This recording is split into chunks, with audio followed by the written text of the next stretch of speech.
This quick guide will show you how to set up and update preferences in Klaviyo. Whether you're just getting started with Klaviyo or looking to refine how you capture subscriber preferences, this tutorial will walk you through the entire process. Understanding how to effectively manage preferences is essential for tailoring communications and building a strong relationship with your audience. Let's dive right in.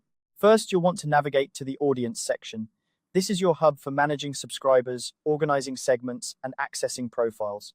Once you're there, click on Profiles and then head over to Preferences pages. Here, you'll find your default Preferences page, which serves as the starting point for customizing how you gather information from your subscribers. With your default Preferences page open, you'll see a canvas area. This is where you can personalize the experience for your subscribers. To start, consider what information will be most valuable for you and your subscribers. You might want to ask about their interests, how often they want to receive emails, or any other preferences that can help tailor your communications. Now, drag and drop checkboxes or text fields onto the canvas. These elements are your tools for collecting the specific data you're interested in.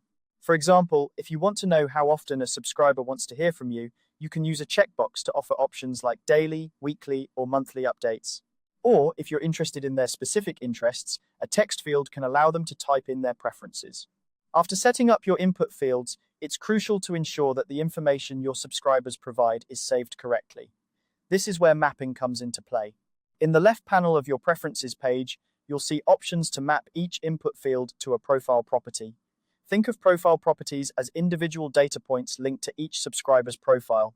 By mapping your input fields to these properties, you're ensuring that when a subscriber makes a choice, it is stored directly in their profile. This makes it easy to segment your audience later based on these preferences.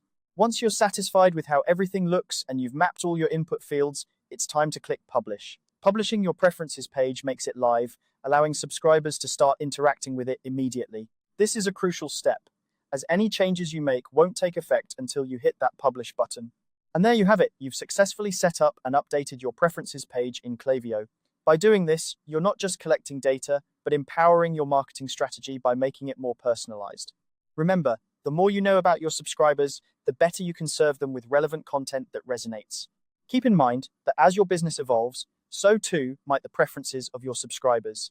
Regularly revisiting and updating your Preferences page ensures that you stay in tune with their needs. This proactive approach will help you maintain engagement and foster a loyal community around your brand. I hope this guide has been helpful in setting up and updating your Preferences page in Klaviyo. If you have any questions or need further assistance, feel free to explore more of Klaviyo's resources or reach out to their support team. Thanks for watching, and good luck with your email marketing efforts.